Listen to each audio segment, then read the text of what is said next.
Kokie pacientai atkeliauja būtent pas tave? Kokie skundai juos atveja kreiptis į kardiologą?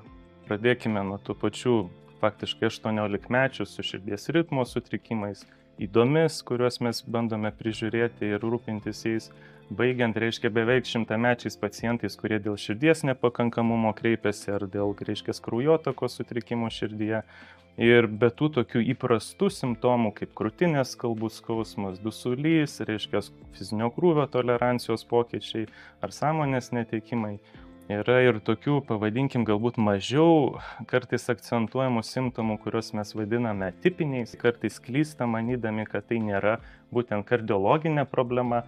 Na, iš tokių pavyzdžių galbūt galėčiau paminėti vieną, kad, kai kalbame apie širdies kraujagyslių susiaurėjimą, tą užakimą vadinamą, tai skausmas ne visą laiką turi būtinai būti krūtinėje.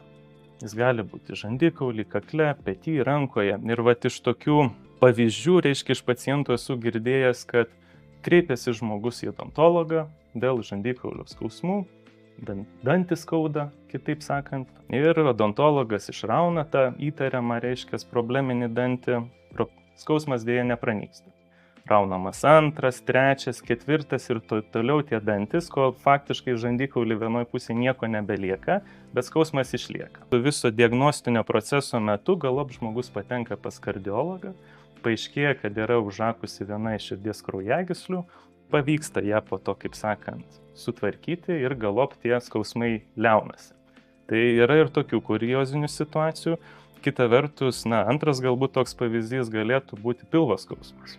Jeigu pilvo skausmas lydimas ypač yra pykinimo, vėmimo, tai tikrai galbūt retas, kuris pirmas pagalvos apie kardiologiją. Ir yra toks iš tikrųjų, bet galbūt ir nedėkingas faktas, kad dalis, inervacijos ir širdies būtent, ypač jos apatinės širdies dalies, turi sąsajus, būtent su pilvo sritimi. Ir esant tos apatinės širdies dalies, pažaidai, neretai būna tas diskomfortas būtent jaučiamas pilvo viršutiniai daly. Ir gali būti lydimas tiek, pykinimo, vėmimo. Ir ta situacija gaunasi tokia, kad tada žmogus, niekur nesikreipia, ta problema tarsi liaunasi, bet po 3 ar 6 mėnesių atsiranda dusulys, krūvės tolerancija sutrinka. Ir galop ieškant to priežasčių, besibeldžiama ir iki kardiologo. Toli gražu ne visi pacientai yra, kaip sakant, vyresni. Ir daug jaunų žmonių turi problemų, tame tarpe ir širdies ritmo sutrikimai, ir ydos.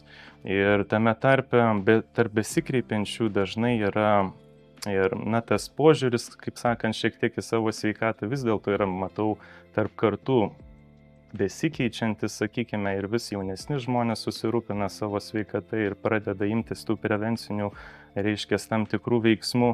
Kita vertus ir kadangi, prieš įvairius fizinius tokius labai didelius iššūkius yra irgi pravarti, kardiologo priežiūra, tai matau, kad ir tie patys asmeniniai treneriai vis dažniau domisi šią sritį ir vis dažniau nukreipia tuos pacientus. Tai be to ir ta pačia aterosklerozė minama, infarktais, tai taip pat iš tikrųjų, kad ir kaip galbūt keista atrodo, bet yra ir sergančių jaunų žmonių.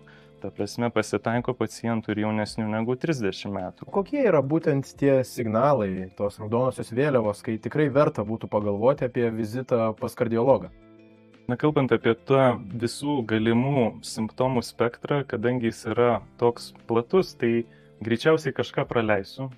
Bet apskritai, kalbant apie tos atvejus, kada verta pasvarstyti apie vizitą pas kardiologą, galėčiau paminėti tas situacijas, kai pacientas jaučia diskomfortą krūtinėje, kai vargina oro trūkumas, kai mažėja dėl nepaaiškinamų priežasčių fizinio krūvio labai tolerancija, galbūt žmogus jaučia širdies ritmo sutrikimus, sąmonės praradimai, galvos svaigimai. Taip pat tokie atvejai, kai yra labai išreikšti kažkurie iš tų įprastų kardiovaskulinių rizikos veiksnių, ar tai aukštas kraujospūdis, cholesterolis galbūt.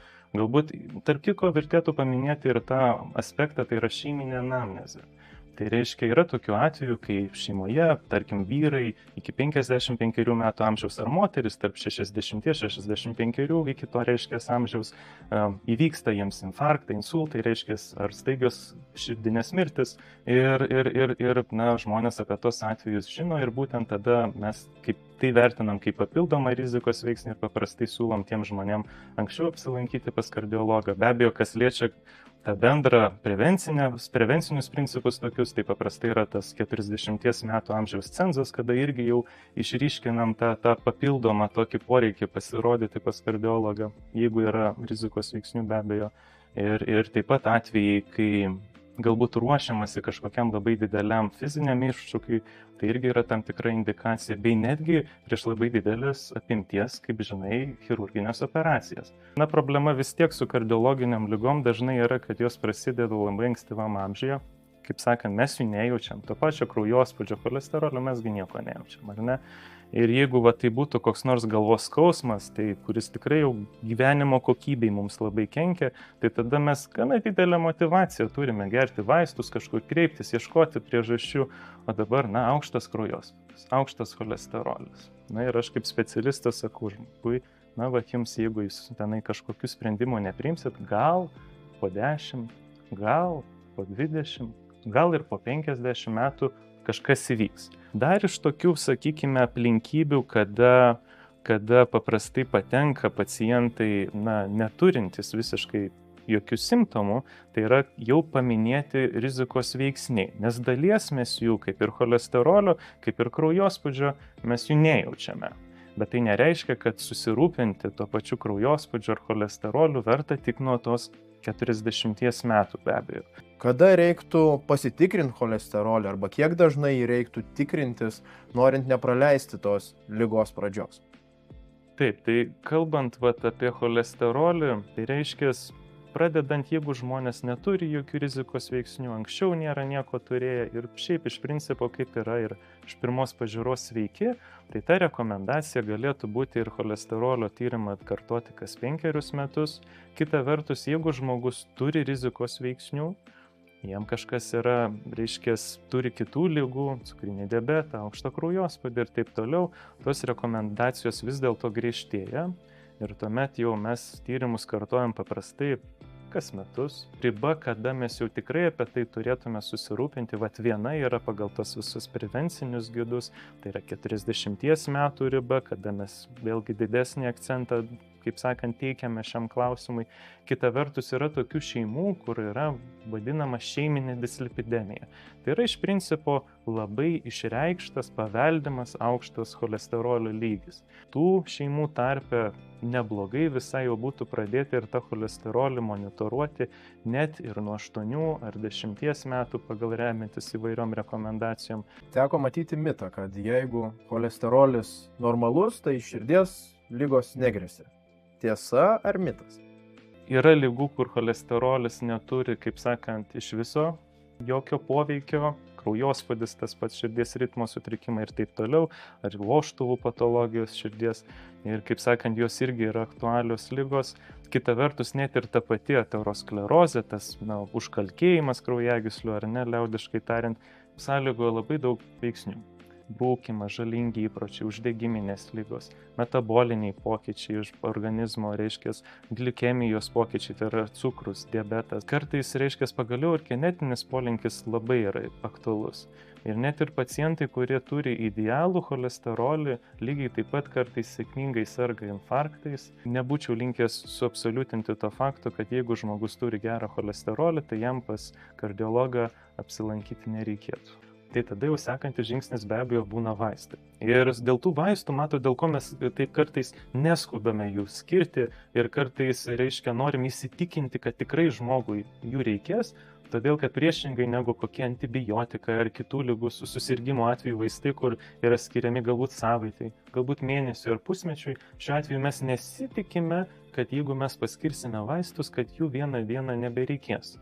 Tai yra gana toks atsakingas momentas, kur mes nenorime suklysti ir nenorime be reikalo žmogui to pasiūlyti, nes be abejo dažniausiai žmonės irgi neturi jau labai daug motyvacijos be reikalo daleiskim vartoti tų vaistų.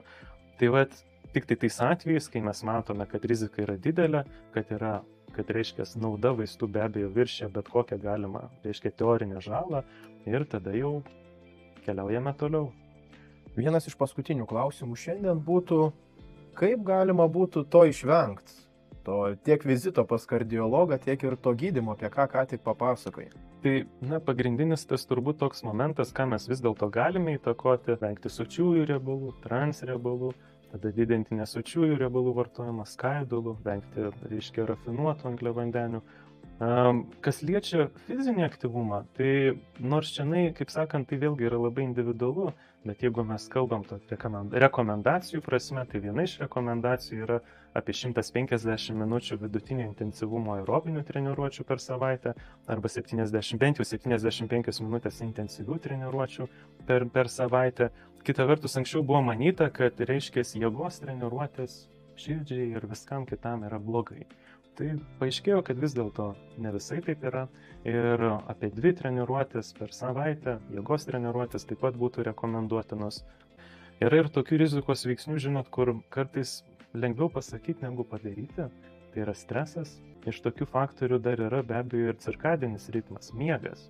Žinom, kad žmonės, kurie turi miego sutrikimų, paprastai irgi dažniau skundžiasi įvairiom problemomis susijomis su širdim. Tai taip apibendrintai gyvensena.